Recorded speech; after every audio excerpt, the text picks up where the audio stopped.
ئەوەی قەرەباڵغی بەخشیوەتە نەخۆشخانەی گشتی بەخشین و دڵنیایی داوەتە نەخۆش تا لە ڕانیە و هەڵەبجە و گرمیانەوە بێنەم شوێنە کوالێتی ئامێر و دەرمان و لێهاتووی و پسپۆڕی پزیشک و کەمی نرخە لە نەشتەرگەری و دەرمانە.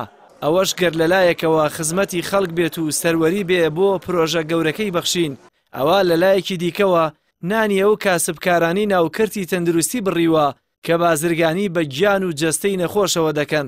نەخۆشخانەی بەخشین بێ گوێدانە کۆسپ و لەمپەر و بیانووی بازرگانەکانی تەندروستی بۆ ساڵی چوارەمی نەخۆشخانەکەی فراوانتر دەکات و چەند بەشێکی دیکە دەکاتەوە.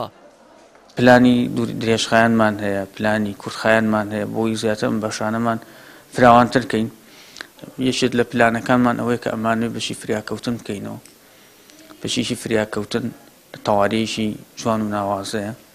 ئێمە بەڕاستی بە قۆناغ هاتوین تا ئێستا حەزمان کردو ئەو بەشانەی کە مولحەقن بە بەشی فریاکەوتنەوە ناو نەخۆشخانەکەمانە بەردەست بن اینجا بەشی فریاکەوتن بکەینەوە. وەگوتم مثال کە لە ساڵی تازەین ئەو بەشە چەند ڕۆژی کە ئەەکەینەوە ئەو بەشە بەشێکی زۆر پێشکەوتووە لە بەشی تیشکە سەرجەم ئامێرەکانی تیشکی تێدایوەکو سیتیسکان و ئێماڕای و مامۆگراف و دیار و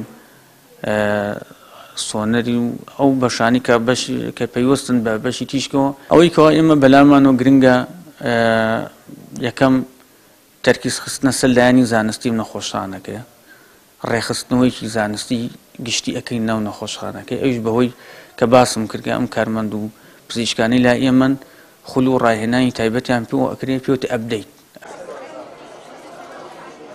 پێدەچێت گرفتی دەرمان و بەسەرچوونی لە دوای ئابڕووچوونەکەی تەندروستی لە میدیاکاندا چارەسەر کرابێت وا بەرپرسانی تەندروستی سلێمانی وڕکیان بە نەخۆشخانەی بەخشینەوە گرتووە لە ڕۆژێکدا 3 جار لیژنەی سەرپێچیەکان هەڵدەکوتێتە سەریان بە پاساوی کەمی نرخی دەرمان و پاساوی بێئەدەبی کارمەندانی نەخۆشخانە و دوجاریش بە پاساوی دزینی نەخۆش لە نەخۆشخانە حکومیەکانەوە دەیانەوێت لە قەرەباڵغی و کوالێتی و دڵنیایی نەخۆش لەم نەخۆشخانەیە کەم بکەنەوە. بەپێی زانیاریەکانی پەیام ئەوانەی لە لیژنەکانی تەندروستی بۆ هەڵکوتانە سەر نەخۆشخانەی بەخشین پێکدێنرێن لە کەرتی تایبەتدا خاوەنی دەرمانخانە و تاقیگە و تەنانەت نەخۆشخانەی ئەهلین و کوالێتی و نرخ لە بەخشین کەسابەتی ئەوانی نەهێشتووە. هەر بۆیە بە پشتیوانی بەرپرسانی تەندروستی دەیانەوێت یان نەخۆشخانەی بەخشینیش وەک تایمی خۆیانی لێ بکەن یان ئەو هیوا و دڵنیاییەی نەخۆشی هەژار و کەم دەرامەت بە بەخشین هەیەتی نەمێنێت.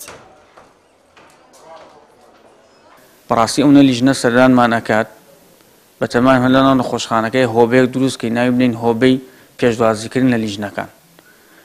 ئەنوا و ئەشکال لیژنە دێتە ئەم نەخۆشخانە هێشی بە ناوێکەوە ڕێزم هەیە زۆربەی زۆری و لیژنانە لەوانەیە کەسی پسپۆڕیش نەبن لەو مەجالێ تر لیژنی هەر لیژنی و بەنایەکەوە دێ ڕۆژ وا هەبووە لە یەک ڕۆژە 3 جار لیژنە سەردانی کردووی یعنی لیژنەوە بۆ چۆتە سەر حسابات پەلاماری کارمەندراوە لەم نەخۆشخانە. ئەمانە کۆمەڵی مۆزوعان ئێمە لەوانەیە کاتی خۆی هاتم شتانە باسکەین. دەسەر نەرخجاوە بۆ لیژنە بۆ هاتوۆتە سەیدەلیەکەمان خۆیان دەرمان ساز بوونە خاوەنی سەیدەلیان هەر بەناو لیژنەی لایانی پەیوەندیدار و ئەوانەوە هاتوونتیان نرخی دەرمانتان هەرزانە بە نرخەکانتان بهێنە ئاستی بازاڕ.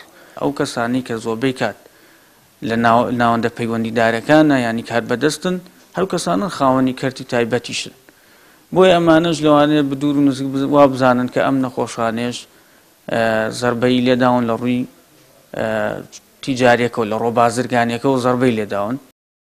لە کاتێکدا کە خەڵکانێک بە پشتیوانی حزب دەسەڵاتدارەکان لە ناوکەرتی تەندروستیدا ڕکابەری بازرگانیان بە نەخۆشەوە دەکرد، نەخۆشخانەی بەخشین بووە مۆدێلێکی نوێی خزمەتگوزاری تەندروستی گونجاو بە نەخۆش و بەهۆی لە بەرچاوگرتنی خراپی باری دارایی خەڵک بێ جیاوازی نرخی دەرمان و تاقیگە و نەشتەرگەری و چاودێری وردی لە 150 لە خوار نەخۆشخانە هەلیەکانی دیکەوەدانا کە ئەوەش بووەتە هۆی ئەوەی نەخۆش ڕوو لە بەخشین بکات و کاسبکارانی تەندروستیش بێ کاسپی بکەون.